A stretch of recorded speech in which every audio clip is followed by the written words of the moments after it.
कलयुग की इस दहकती आग में जहां मनुष्य अंदर ही अंदर टूट रहा है, जहां सौभाग्य सोया है, राहें बंद है और अनदेखी शक्तियां अक्सर बाधाएं खड़ी कर देती है, इस कलयुग में जहां अभी और भयानक समय आने वाला है, वहां एक दिव्य स्तोत्र है जिसे सुनने मात्र से भाग्य की दिशा बदल जाती है। इस स्तोत्र की रचना स्वयं नारद मुनि ने की है। जय श्री राधा कृष्ण। यह स्तोत्र कोई साधारण रचना नहीं, यह दत्तात्रेय का प्रत्यक्ष आह्वान है जिसे सुनकर दत्त स्वयं समीप आ जाते हैं। कहते हैं आप इसे तब ही सुन पाते हैं जब आपकी आत्मा को दत्त की कृपा स्वयं बुलाती है। इस स्तोत्र की फलश्रुति में वर्णन है, यह वही स्तोत्र है जो जन्म मृत्यु के भय को काट देता है, रोगों को मिटा देता है, शत्रुओं को दूर कर देता है और कर्मों के पहाड़ जैसी बाधाओं को रुई की तरह हल्का कर देता है। कलयुग में यह स्तोत्र रक्षा कवच भी है, शांति का द्वार भी और सिद्धि का गुप्त मार्ग भी।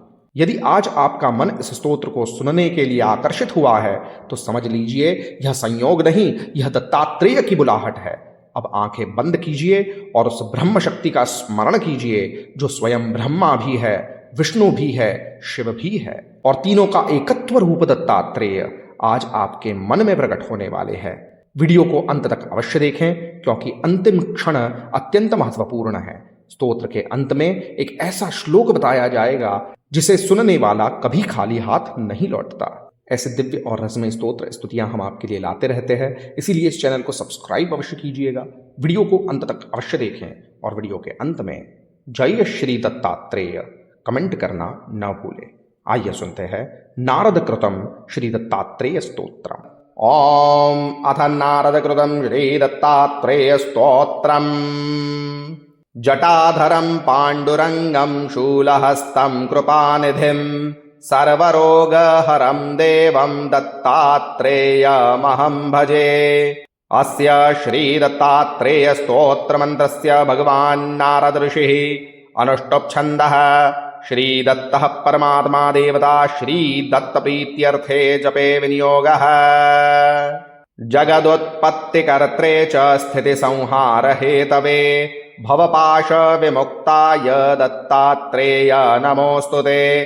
जरा जन्म विनाशाय देह शुद्धिकराय च दिगंबर दयामूर्ते दत्तात्रेय नमोस्तुते। कर्पूर कांति देहाय ब्रह्ममूर्ते धराय च वेदशास्त्र परिज्ञाय दत्तात्रेय नमोस्तुते। ह्रस्व दीर्घ कृशस्थूल नाम गोत्र विवर्जित पंचभूतैक दीप्ताय दत्तात्रेय नमोस्तुते। यज्ञभोक्त्रे च यज्ञाय यज्ञरूपधराय च यज्ञप्रियाय सिद्धाय दत्तात्रेय नमोस्तुते। आदौ ब्रह्मा मध्ये विष्णुः अन्ते देवः सदाशिवः मूर्तित्रयस्वरूपाय दत्तात्रेय नमोस्तुते। भोगालयाय भोगाय योगयोग्याय धारिणे जितेन्द्रिय जितज्ञाय दत्तात्रेय नमोस्तुते। दिगंबराय दिव्याय दिव्यरूपधराय च सदोदित परब्रह्म दत्तात्रेय नमोस्तुते। जम्बूद्वीपे महाक्षेत्रे मातापुर निवासिने जयमान सतां देव दत्तात्रेय नमोस्तुते। भिक्षाटनं गृहे ग्रामे पात्रं हेममयं करे नानास्वादमयी भिक्षा दत्तात्रेय नमोस्तुते। ब्रह्मज्ञानमयी मुद्रा वस्त्रे चाकाशभूतले प्रज्ञानघनबोधाय दत्तात्रेय नमोस्तुते। अवधूत सदानंद परब्रह्म स्वरूपिणे विदेह देह रूपाय दत्तात्रेय नमोस्तुते। सत्यरूप सदाचार सत्यधर्म परायण सत्याश्रय परोक्षाय दत्तात्रेय नमोस्तुते। शूलहस्त गदापाणे वनमाला सुकंधर यज्ञसूत्रधर ब्रह्मन् दत्तात्रेय नमोस्तुते।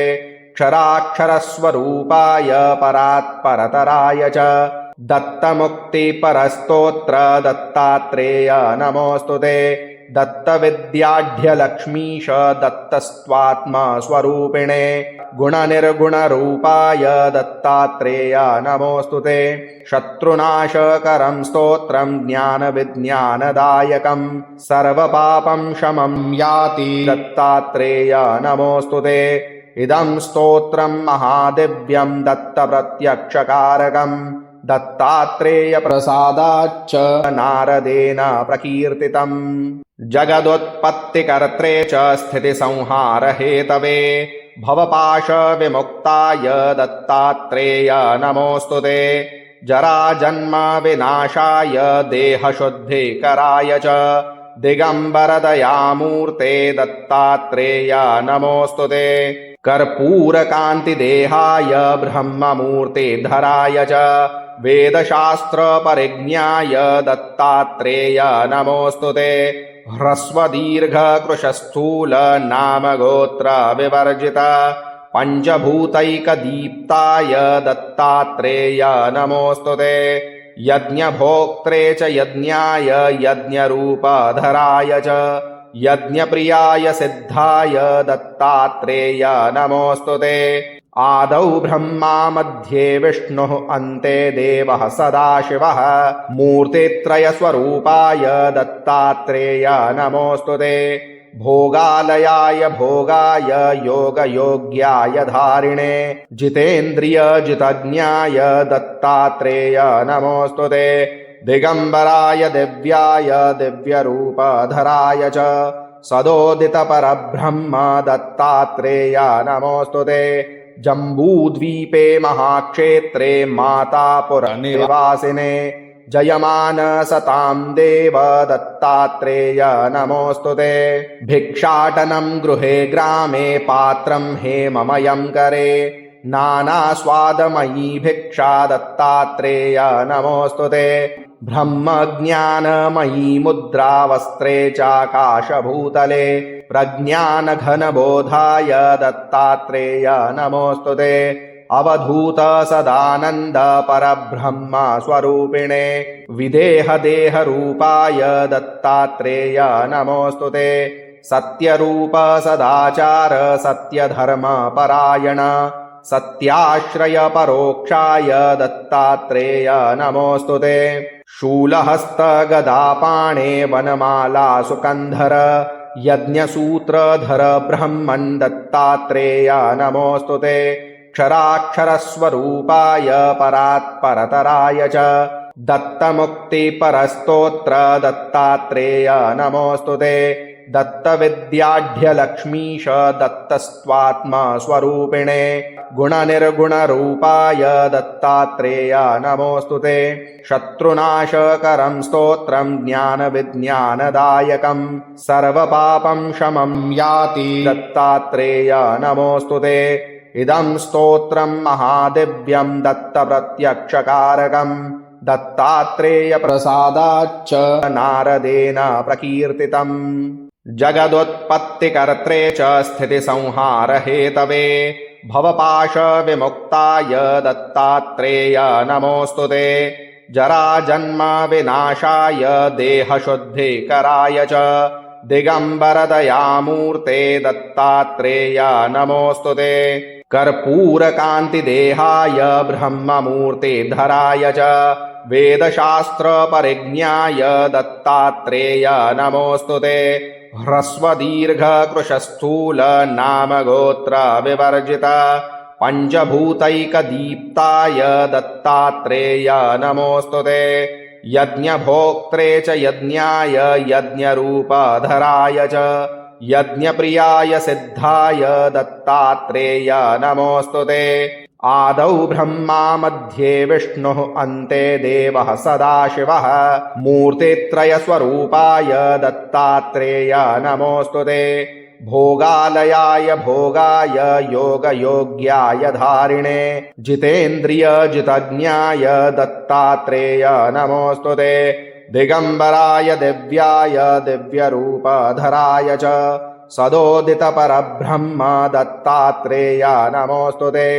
जम्बूद्वीपे महाक्षेत्रे मातापुरनिवासिने जयमान सतां देव दत्तात्रेय नमोऽस्तु ते। भिक्षाटनं गृहे ग्रामे पात्रं हेममयं करे, नानास्वादमयी भिक्षा दत्तात्रेय नमोऽस्तु ते। ब्रह्मज्ञानमयी मुद्रा वस्त्रे चाकाशभूतले, प्रज्ञानघनबोधाय दत्तात्रेय नमोऽस्तु ते। अवधूत सदानन्द परब्रह्म स्वरूपिणे, विदेहदेहरूपाय दत्तात्रेय नमोऽस्तु ते।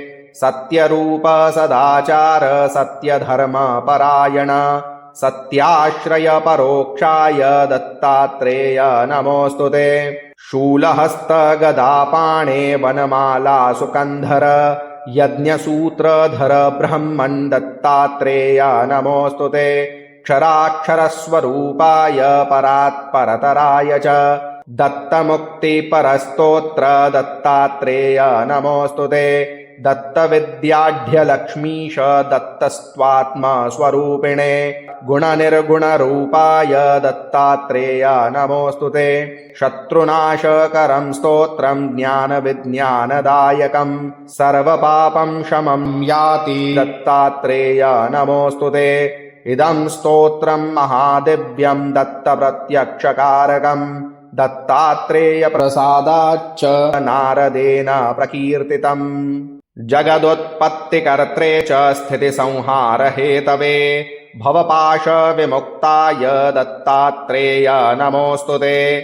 जराजन्मविनाशाय देहशुद्धिकराय च दिगम्बरदयामूर्ते दत्तात्रेय नमोऽस्तु ते। कर्पूरकान्तिदेहाय ब्रह्ममूर्तिधराय च वेदशास्त्रपरिज्ञाय दत्तात्रेय नमोऽस्तु ते। ह्रस्वदीर्घकृशस्थूल नामगोत्रविवर्जित पञ्चभूतैकदीप्ताय दत्तात्रेय नमोऽस्तु ते। यज्ञभोक्त्रे च यज्ञाय यज्ञरूपधराय च यज्ञप्रियाय सिद्धाय दत्तात्रेय नमोऽस्तु ते। आदौ ब्रह्मा मध्ये विष्णुः अन्ते देवः सदाशिवः, मूर्तित्रयस्वरूपाय दत्तात्रेय नमोऽस्तु ते। भोगालयाय भोगाय योगयोग्याय धारिणे, जितेन्द्रियजितज्ञाय दत्तात्रेय नमोऽस्तु ते। दिगम्बराय दिव्याय दिव्यरूपधराय च सदोदितपरब्रह्म दत्तात्रेय नमोऽस्तु ते। जम्बूद्वीपे महाक्षेत्रे मातापुरनिवासिने, जयमान सतां देव दत्तात्रेय नमोऽस्तु ते। भिक्षाटनं गृहे ग्रामे पात्रं हेममयं करे, नानास्वादमयी भिक्षा दत्तात्रेय नमोऽस्तु ते। ब्रह्मज्ञानमयी मुद्रा वस्त्रे चाकाशभूतले, प्रज्ञानघनबोधाय दत्तात्रेय नमोऽस्तु ते।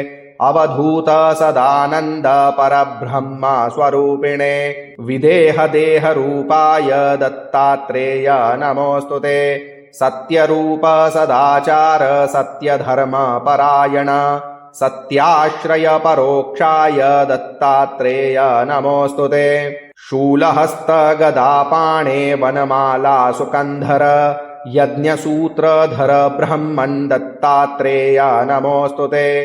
क्षराक्षरस्वरूपाय परात्परतराय च दत्तमुक्तिपरस्तोत्र दत्तात्रेय नमोऽस्तु ते। दत्तविद्याढ्यलक्ष्मीश दत्तस्त्वात्मस्वरूपिणे, गुणनिर्गुणरूपाय दत्तात्रेय नमोऽस्तु ते। शत्रुनाशकरं स्तोत्रं ज्ञानविज्ञानदायकं, सर्वपापं शमं याति दत्तात्रेय नमोऽस्तु ते। इदं स्तोत्रं महादिव्यं दत्तप्रत्यक्षकारकं, दत्तात्रेय प्रसादाच्च नारदेन प्रकीर्तितम्। जगदुत्पत्तिकर्त्रे च स्थितिसंहारहेतवे, भवपाशविमुक्ताय दत्तात्रेय नमोऽस्तु ते। जराजन्मविनाशाय देहशुद्धिकराय च दिगम्बरदयामूर्ते दत्तात्रेय नमोऽस्तु ते। कर्पूरकान्तिदेहाय ब्रह्ममूर्तिधराय च वेदशास्त्र परिज्ञाय दत्तात्रेय नमोऽस्तुते। ह्रस्व दीर्घ कृशस्थूल नाम गोत्र विवर्जित पंचभूतैकदीप्ताय दत्तात्रेय नमोऽस्तुते। यज्ञभोक्त्रे च यज्ञाय यज्ञरूपधराय च यज्ञप्रियाय सिद्धाय दत्तात्रेय नमोऽस्तुते। आदौ ब्रह्मा मध्ये विष्णुः अन्ते देवः सदाशिवः मूर्तित्रयस्वरूपाय दत्तात्रेय नमोऽस्तुते। भोगालयाय भोगाय योगयोग्याय धारिणे जितेन्द्रियजितज्ञाय दत्तात्रेय नमोऽस्तुते। दिगंबराय दिव्याय दिव्यरूपधराय च सदोदितपरब्रह्म दत्तात्रेय नमोऽस्तुते। जम्बूद्वीपे महाक्षेत्रे मातापुरनिवासिने जयमान सतां देव दत्तात्रेय नमोऽस्तुते। भिक्षाटनं गृहे ग्रामे पात्रं हेममयं करे नानास्वादमयी भिक्षा दत्तात्रेय नमोऽस्तुते। ब्रह्मज्ञानमयी मुद्रा वस्त्रे चाकाशभूतले प्रज्ञानघनबोधाय दत्तात्रेय नमोऽस्तुते। अवधूत सदानंद परब्रह्म स्वरूपिणे विदेह देह रूपाय दत्तात्रेय नमोऽस्तुते। सत्यरूप सदाचार सत्यधर्म परायण सत्याश्रय परोक्षाय दत्तात्रेय नमोऽस्तुते। शूलहस्त गदापाणे वनमाला सुकंधर यज्ञसूत्रधर ब्रह्मन् दत्तात्रेय नमोऽस्तुते। क्षराक्षरस्वरूपाय परात्परतराय च दत्तमुक्तिपरस्तोत्र दत्तात्रेय नमोऽस्तुते। दत्तविद्याढ्यलक्ष्मीश दत्तस्त्वात्मस्वरूपिणे गुणनिर्गुणरूपाय दत्तात्रेय नमोऽस्तुते। शत्रुनाशकरं स्तोत्रं ज्ञानविज्ञानदायकं सर्वपापं शमं याति दत्तात्रेय नमोऽस्तुते। इदं स्तोत्रं महादिव्यं दत्तप्रत्यक्षकारकं दत्तात्रेय प्रसादाच्च नारदेन प्रकीर्तितम्। चमत्कारी दत्त श्लोक। ब्रह्मा विष्णुः शिवः साक्षात् गोविंदो गतिदायकः पीतांबरधरो देवः माधवः सुरसेवितः। अर्थात भगवान शिव शुक जी से कहते हैं, श्री दत्तात्रेय जो ब्रह्मा विष्णु और शिव के स्वरूप में साक्षात है और सभी जीवों को मार्ग मोक्ष प्रदान करने वाले हैं, वे पीतांबर पीले वस्त्र धारण किए हुए माधव स्वरूप में हैं और देवताओं द्वारा पूजित और सेवित है। इस श्लोक के नित्य 108 बार जाप आपके जीवन को उन्नत और भाग्य को बलिष्ठ कर देंगे। ओम अथ श्री नारद पुराणे नारद विरचितं दत्तात्रेय स्तोत्रम्।